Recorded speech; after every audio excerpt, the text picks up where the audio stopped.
Hello guys, Radhe Radhe, नमस्ते, जय श्री श्याम, हर हर महादेव। कैसे हो आप लोग? तो करवा चौथ की हार्दिक शुभकामनाएं सभी को। तो देख लो, हम इतने सारे लोग ना करवा चौथ की काम करेंगे।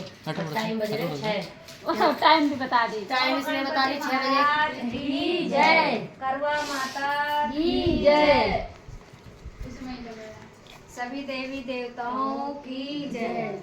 एक साहूकार था, उसके 7 बेटे और एक बेटी थी। सातों भाई बहन साथ बैठकर खाना खाते थे। एक दिन कार्तिक की चौथ का व्रत आया तो भाई बोले कि आओ बहन जीव ले।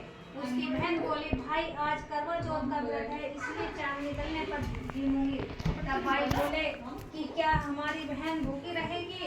तो एक भाई ने दिया लिया और एक छन्नी में एक पेड़ के पास एक तरफ होकर दिया जलाकर एक छन्नी ढक दी और आकर कहा कि बहन तेरा चांद निकल गया।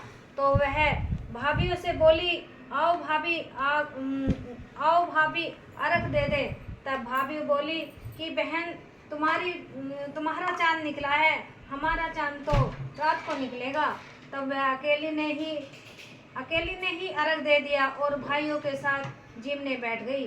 पहली गस्सी में बाल आया, दूसरी में पत्थर निकला, तीसरी में गस्सी में बहन को उसके ससुराल से लेने आ गए और बोले कि बहन का पति बहुत बीमार है, इसलिए उसे जल्दी से भेज दो। तब माँ बोली कि साड़ी पहनकर ससुराल चली जा और सोने का टका पावे में बांध दिया और कहाँ भी चली जाए और सोने का टका पीछे से बांध दिया और कहा कि रास्ते में कोई भी मिले उसके पैर छूती चली जाइयो, उनका आशीर्वाद लेती चली जाइयो। तब लोग रास्ते में मिले और वही आशीर्वाद देते गए कि ठंडी हो, सब्र करने वाली हो। सातों सुहाग का आशीर्वाद नहीं दिया।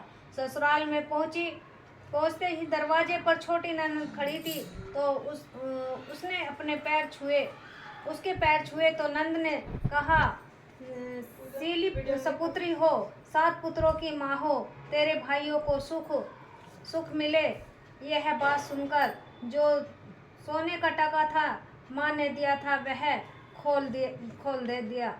अंदर गई तो सासू माँ ने कहा कि ऊपर मुंडेर है, वहाँ जाकर बैठ जा। तब वह ऊपर गई तो देखा कि उसका पति मरा पड़ा है। जो वह रोने चिल्लाने लगी, उसकी सासू दासियों से कहती कि वह ऊपर पड़ी है, उसको बची हुई रोटियां दे आओ। इस प्रकार भंगसीर चौथ आई और बोली कि करवे ले लो भाइयों की प्यारी, करवे ले लो, दिन के चांद उगने वाली करवे ले लो, ज्यादा भूख वाली करवे ले लो। तब वह चौथ माता को देखकर बोली कि मेरे को जो उजाड़ा है तो तू ही सुधारेगी, मेरे को सुहाग देना पड़ेगा। तब चौथ माता ने कहा कि पूष माता आएगी, वह मेरे से बड़ी है, वही तेरे को सुहाग देगी। इस प्रकार पूष माता भी आकर चली गई। माह की, फागुन की, चैत की, वैशाख की, जेठ की, आषाढ़ की, सावन की, भादो की सारी चौथ माता जवाब देती चली गई। अगली चौथ आएगी उससे कहियो। बाद में अश्विन की चौथ आई और कहा कि तेरे ऊपर कार्तिक की चौथ नाराज है, वही तेरे सुहाग को देगी। तब उसके पैर पकड़ कर बैठ जाइयो। तब वह कहकर वह तो चली गई। बाद में कार्तिक की चौथ आई और गुस्से से बोली कि भाइयों की प्यारी करवा ले, दिन के चांद उगाने करवा ले, ज्यादा भूख वाली करवा ले। तब साहूकार की बेटी पैर पकड़कर बैठ गई और रोने लगी, हाथ जोड़कर बोले हे चौथ माता, मेरा सुहाग तेरे हाथ में है, तेरे को देना पड़ेगा। चौथ माता बोली कि हे पापनी हत्यारनी, छोड़, मेरे पैर पकड़ क्यों बैठी है। तब वह बोली कि मेरी बिगड़ी तू ही सुधारो, मेरे को सुहाग देना पड़ेगा। तो चौथ माता खुश हो गई और आँख में से काजल निकाला, नाखूनों से मेहंदी, मांग में सिंदूर और तितली अंगूठी का छींटा दिया। उसका पति उठकर बैठ गया और मेरे को तो कार्तिक की चौथ माता ने सुहाग दिया है। तो वह बोली कि चौथ माता का उज्जवल करो। तो उन्होंने चौथ माता की कहानी सुनी, खूब सारा चूरमा बनाया। दोनों आदमी औरत जीम कर चौपड़ खेलने लगे।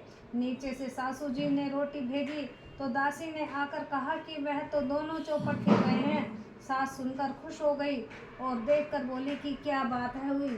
तो बहू बोली मेरे साथ मेरे चौथ माथा टूटी है और बहू बोली मेरे चौथ माता छूटी है। और यह कहकर सासू जी के पैर छूने लगी और सारी नगरी में ढिंडोरा पिटवा दिया कि सबको चौथ व्रत करना चाहिए। तेरह चौथ करना नहीं तो 4 करना, नहीं तो 2 चौथ सब कोई करना। हे चौथ माता, जैसा साहूकार की बेटी ने को सुहाग दिया वैसा सबको देना। मेरे को भी कहते सुनते परिवार को सुहाग देना। बोल चौथ माता की जय। उसमें डाल दो। नहीं ना, एक पल्ले में बांधना है।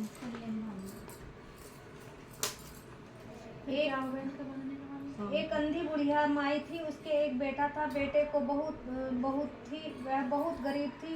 वह हमेशा गणेश जी की पूजा करती थी। तो एक रोज गणेश जी ने कहा कि बुढ़िया माई कुछ मांग।